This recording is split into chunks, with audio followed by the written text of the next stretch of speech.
It's 7 o'clock on Friday, the 31st of August. The headlines this morning. Researchers say the number of older people in England needing round-the-clock care is likely to soar in the next 2 decades.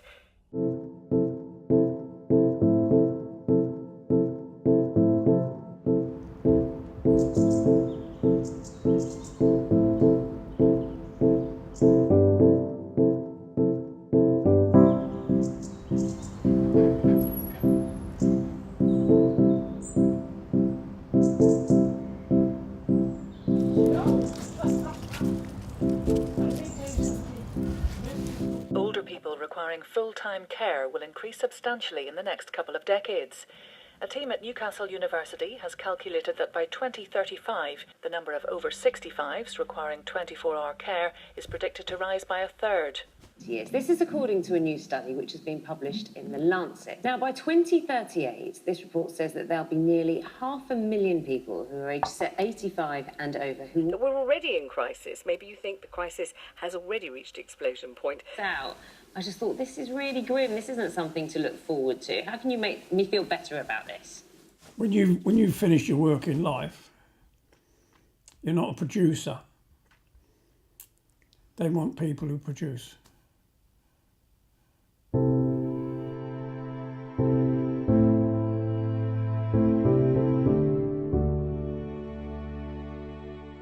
I'm Mrs. Phoebe Berry.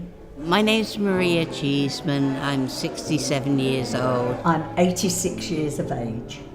I worked until I was 70. Yes, and because of my son, I had to stop because I didn't want to put my patients at risk, so I had to stop. I worked all my life. I finished my last job office cleaning when I was 75. As time's going on, for what they're trying to do with the old people's centres and other people shutting them down, yes, they're trying to kill us off. And there's not enough places for the elderly to go to. The key things today is isolation and loneliness. And I think what we need to do a lot more of is bring younger and older people together, because older people have a lot of wisdom. They don't understand.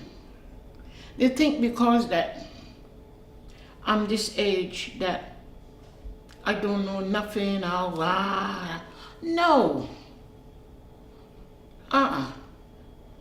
Just take it from the older generation that was there before you. Bring the community back together because we are broken. We don't communicate with each other. We don't.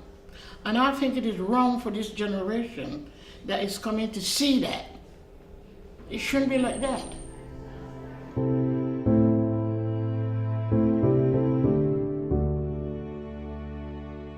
My name is Coleman Joseph Mulkerrins. Everybody calls me Cole, and I'm 76 years old. I was born in 1942, and I've been predicted to live to 90. That was, someone read the cards for me, and I believe him. What I'd like you to do is when I'm 90, come back and see how the prediction worked out. Why should we, as elderly people, get pushed to one side purely because we're old? A home is out of the question straight away. Yeah, and me too. I don't want to go in no home. So even forget that, because otherwise I'll disinherit the lot of them and they won't get a penny. And respect is something that used to be there. It's not there anymore. No, not at all. Elderly or otherwise, but no, certainly don't. The younger generations of today do not have the respect. I think the biggest problem for elderly people in this country today is the loneliness. But it all depends how they get on with their neighbours and everything. I'm talking about lonely people. I mean, there are a lot of lonely people. Is just be aware that the elderly are there.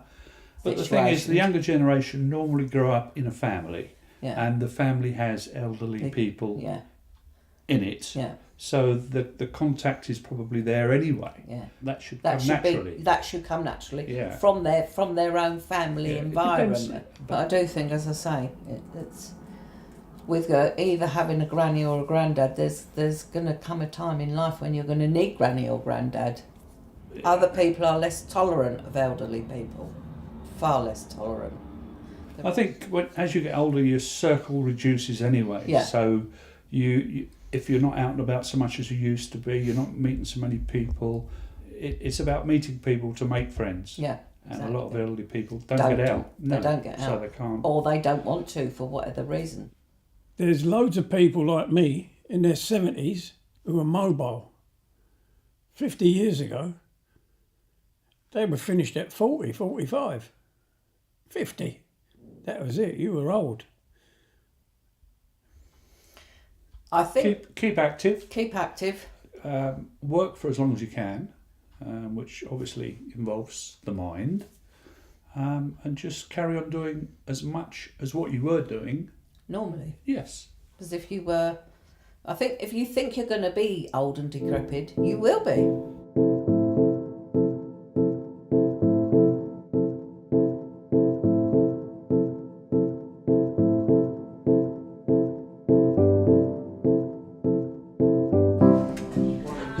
George can't be shot. Y'all piss off.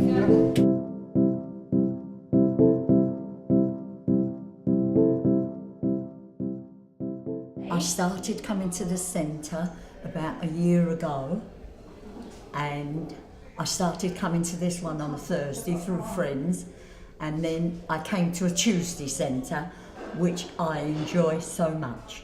I love it because it gets me out.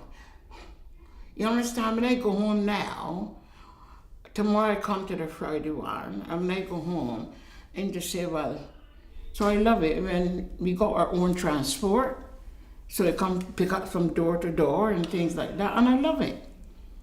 I couldn't sit indoors. It would drive me mad. I've never been a person to be shut away. I can't. I would feel as though I was ready for 6 foot under. But I think the most important thing is the people that run it. My name's Catherine. I've worked for Neighbours in Poplar for about 8 or 9 years, here in this place for about 2. I worked in Canary Wharf and absolutely hated it, and the firm that I worked for gave us an hour a week to do voluntary work, and they wanted someone to go and help wash up at one of the other clubs that Neighbours in Poplar run. It's a help for families that they know that they're safe for at least a few hours every day, and they're getting a hot meal as well. I don't think most people really appreciate what they do. Because if it wasn't for them, such as Tony who drives, Neil is co-pilot, if it weren't for them picking us up, dropping us off, people that can't walk very far, we'd be indoors looking at 4 walls. We can't get on and off buses now because we're becoming a danger to ourselves now when you can't, not got the use of your feet and your legs like you used to have. So these community centres to me are very, very important. And I've noticed that as I'm getting older that things that I thought would be there are not. So yes, I think a lot more could be done. And it's lovely that Neighbours in Poplar are able to do it for this area because there are a lot of elderly people around here, or there seem to be. I thought there would be more help, and I've noticed with more elderly friends that live in different boroughs that they have trouble getting help. If you want something to do to help, like they do here in the summertime and when the college is on their breaks, they have so many volunteers here of young kids, and it's absolutely fantastic seeing them. This area, especially the Isle of Dogs and around here, there seems to be a network, and help, but where I live in North London, I think I'd be hard pushed to even know where to start to look for help.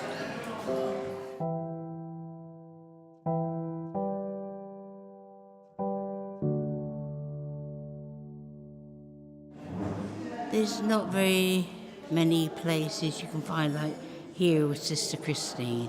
I love it with Sister Christine. You call me a rebel, but there you are.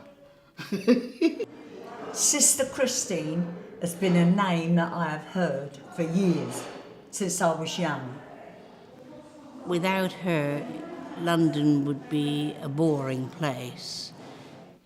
And I love my rebel nun. I do.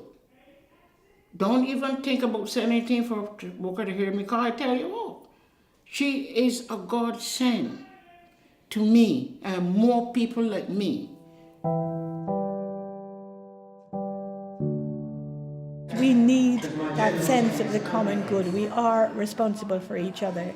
My name is Sister Christine, and I've been here 50 years, and I work with Neighbours in Poplar, and that began 50 years ago. So next year we're celebrating our 50th anniversary. I think some people will know us for is our Meals on Wheels at Christmas, and we've done that, I suppose 30 or 40 years we've been doing that. So it began on Christmas Day only, and I can remember peeling potatoes for maybe 20 or 30 meals to take out to people on Christmas Day. Now it's 110 meals on Christmas Day. I can remember going to one old man, and he was just sitting on the side of his bed opening a tin of beans, cold beans, for his Christmas Day dinner. And he wasn't feeling sorry for himself. This is just the way it is. But it isn't how it should be. Because a lot of people are suffering from depression. So I know myself, I'm sure we all know, when you've got a pain and you're sitting at home on your own, you've no distraction from that pain. It gets bigger and bigger and bigger. It's about to explode inside you. Whereas if you get out, before you know where you are, you've forgotten the pain because you've got involved in...